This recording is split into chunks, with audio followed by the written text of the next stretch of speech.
پہلا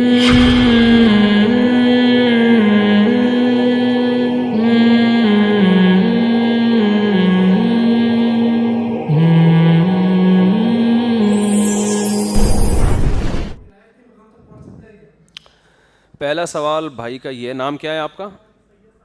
سید سعادت علی۔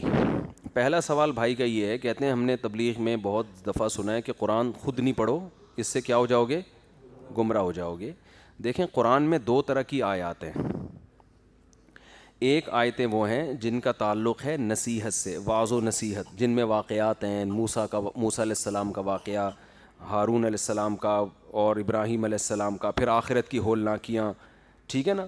یہ جو قرآن کا موضوع ہے نا، اس کے بارے میں قرآن کہتا ہے وَلَقَدْ يَسَّرْنَا الْقُرْآنَ لِلذِّكْرِ فَهَلْ مِن مُدَّكِرٍ، ہم نے قرآن کو نصیحت کے لیے بہت آسان کر دیا ہے، کوئی ہے نصیحت حاصل کرنے والا؟ اس میں آپ علماء کے محتاج نہیں ہے، یہ آپ خود پڑھیں، خود سمجھیں، خود موٹیویشن ملے گی، اور اتنا آنا بھی چاہیے۔ دوسرا قرآن کا موضوع ہے مسائل، وراثت کے مسائل ہو گئے، طلاق کے مسائل ہو گئے، نماز کے مسائل ہو گئے، روزے کے مسائل ہو گئے۔ یہ وہ قرآن کا چیپٹر ہے جس میں آپ علماء کی مدد کے بغیر واقعی نہیں سمجھ سکتے، اور گمراہ لوگ اس میں آپ کو گمراہی میں ڈال سکتے ہیں آیتوں کا غلط مفہوم پیش کر کے۔ اور اس کے بارے میں بھی قرآن کی آیت ہے وَأَنزَلْنَا إِلَيْكَ الذِّكْرَ لِتُبَيِّنَ لِلنَّاسِ مَا نُزِّلَ إِلَيْهِمْ، اے نبی ہم نے آپ پر اس کتاب کو نازل کیا تاکہ آپ لوگوں کے سامنے کھول کھول کے بیان کریں کہ نازل کیا ہوا ہے۔ کیا مطلب؟ اس کو ڈیفائن قرآن خود نہیں کرے گا، بلکہ کون ڈیفائن کرے گا؟ قرآن مجمل بات کرے گا، مبہم بات کرے گا، اس کو ڈیفائن کون کرے گا؟ نبی، حدیث ڈیفائن کرے گی۔ اتنا بھی کافی نہیں ہے، آگے قرآن کہہ رہا ہے وَلَعَلَّهُمْ يَتَفَكَّرُونَ، پھر یہ خود بھی تفکر کریں گے۔ ایک ہوتا ہے فکر، ایک ہوتا ہے تفکر۔ فکر سے اوپر کی چیز ہے تفکر، باب تفاعل ہے نا، اس میں تکلف ہے، بہت ڈیپلی جا کے گھس کے گہرائی۔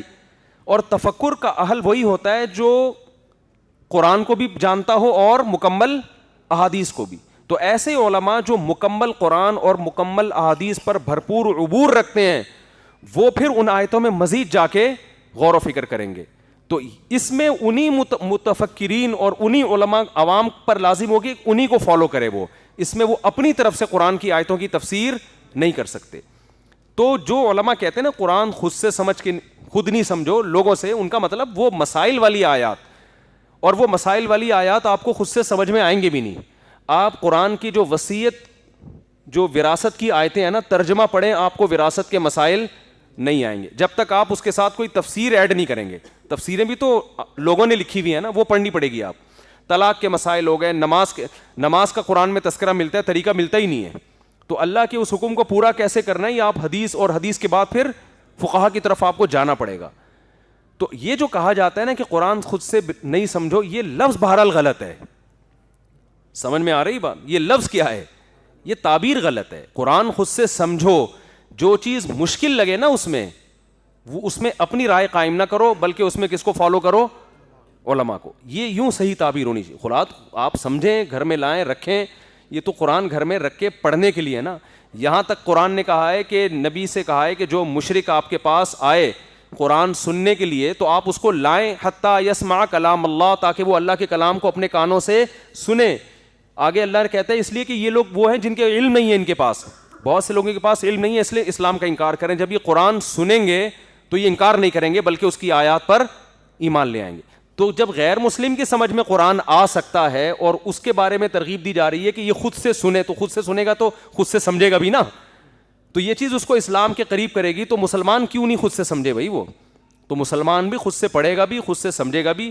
لیکن وہ آیتیں جن کا مسائل سے، فقہی مسائل سے تعلق ہے، پیچیدہ کچھ مسائل تو بہت واضح ہیں، پیچیدہ مسائل سے تعلق ہے، تو اس میں پھر اپنی رائے خود سے قائم کرنے کی کوشش نہ کرے۔ اور صحابہ بھی یہی کرتے تھے، جو آیتیں سمجھ میں نہیں آتی تھیں نبی سے پوچھتے تھے، تابعین کی جو آیتیں سمجھ میں نہیں آتی تھیں وہ صحابہ سے پوچھتے تھے۔ تو یہ بات اس طرح سے تعبیر درست نہیں ہے کہ قرآن خود سے نہ سمجھو، اگرچہ ان کا مطلب درست ہے، لیکن یہ الفاظ بہرحال خطرناک ہے۔ الفاظ یہ ہونے چاہیے قرآن آپ خود سے سمجھیں، لیکن جو آیتیں سمجھ میں نہیں آ رہی تو اس میں اپنی رائے داخل نہ کریں، بلکہ اس بارے میں علماء سے رجوع کریں۔ یوں تعبیر ہونی چاہیے۔ دوسرا سوال آپ کا کیا تھا بھائی؟ تبلیغی جماعت میں درس قرآن ہو، تبلیغ کی باتیں تبلیغ والوں سے پوچھو. میں کوئی تبلیغ میں رائے میں کوئی شورا کا رکن تو ہوں نہیں. وہ معین اختر سے انور مقصود نے پوچھا کہ آپ کے ماموں کیا کرتے ہیں؟ اس نے کہا ماموں کی باتیں ماموں سے پوچھو. جب زیادہ اصرار کیا تو اس نے کہا ماموں گالیاں دیتے ہیں. ماموں کیا کرتے ہیں؟ اس نے کہا یعنی مطلب تھا حالات ایسے ہو گئے کہ ماموں اب کیا کرتے ہیں؟ گالیاں دیتے. بلب کے رشتہ داروں کو گالیاں, ٹیوب لائٹ کے, کیونکہ بجلی ہوتی نہیں ہے تو بلب کے رشتہ داروں کو گالیاں. نل کا کھولو پانی نہیں ہے, نلکے کے رشتہ داروں کو گالیاں.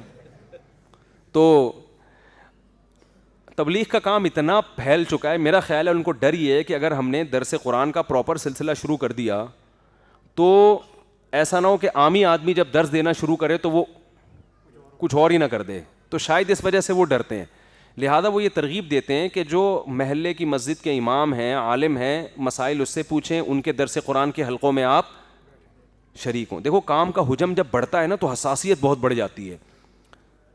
تو یہ ڈر لگ رہا ہوتا ہے کہ ایسا نہ ہو کہ جیسے تبلیغ جماعت باہر دنیا میں جاتی ہے, مسائل بتانے کی اجازت نہیں ہے ان کو, اس لیے کہ اتنے زیادہ علماء ہر جماعت میں سارے عالم جا رہے ہوں پھر تو ٹھیک ہے, زیادہ تر تو عوام ہوتی ہے نا اس میں.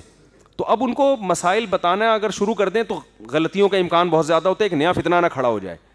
یہاں تک بھی تبلیغ جماعت پہ پابندی ہے کہ کسی دوسرے ملک میں جا کے کسی غیر مسلم کو اسلام کی دعوت بھی نہیں دینا. اب لیکن یہ الٹا کام اس لیے سیدھا ہے کہ اگر تبلیغ جماعت باہر جا کے غیر مسلموں کو اسلام کی دعوت دینا شروع کر دے تو دوسرے ملکوں میں تبلیغ پر پابندی لگ جائے گی. پابندی لگے گی, وہ بولیں گے تو ہمارے مذہب کو ختم کرنے کے لیے آ رہے ہیں. تو کچھ چیزیں سیاسی مجبوریاں ہوتی ہیں جو ہم اور آپ یہاں بیٹھ کے فیصلہ نہیں کر سکتے. جب آپ اس پیمانے پر سوچتے ہیں تو ہاں, تبلیغ جماعت اگر لوگوں کو درس قرآن یا قرآن سیکھنے سے منع کر رہی ہوتی پھر آپ کہتے ہیں, تو وہ منع نہیں کرتے. وہ کہتے ہیں بھائی یہ 3 دن چلا 4 مہینے جو آپ لگاتے ہو یہ دین کا جذبہ پیدا کرنے کے لیے, تو اس جذبے کو کیش کراؤ, قرآن پڑھو جا کے, کس نے منع کیا ہے؟ اب کوئی نہیں کر رہا تو یہ پھر اس کا ہیڈ ایک ہے. یہ میرا خیال ہے تبلیغ والوں کا ہیڈ ایک نہیں ہے. نکاح کب فرض ہوتا ہے؟ یہ تو میں بول بول کے تھک گیا یار. آپ پہ فرض ہو گیا ہے, داڑھی ہو گئی ماشاءاللہ, فٹ فاٹ آدمی, 2 دانت کا ہو گیا بچہ. بکرا 2 دانت کا, اس کی شادی ہو جاتی ہے, ادھر پورے 32 عقل داڑھیں نکل کے ختم ہو جاتی ہیں, پھر بھی شادی نہیں ہوتی. کر لو شادی. اچھا بھائی مفتی صاحب ہم حیدرآباد سے آئے ہیں, 5 منٹ ٹائم دیں. ٹائم ہی ٹائم ہے, بیٹھو جو پوچھنا ہے پوچھو یار. اچھا پہلے تھوڑا یونیورسٹی کے طلبہ نمٹ جائیں نا, جن کے لیے خصوصی طور پر یہ مجلس رکھی گئی ہے.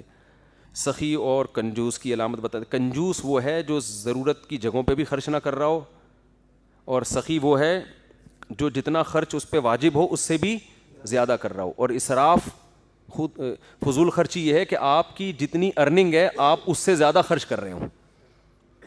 سمجھ رہے ہو؟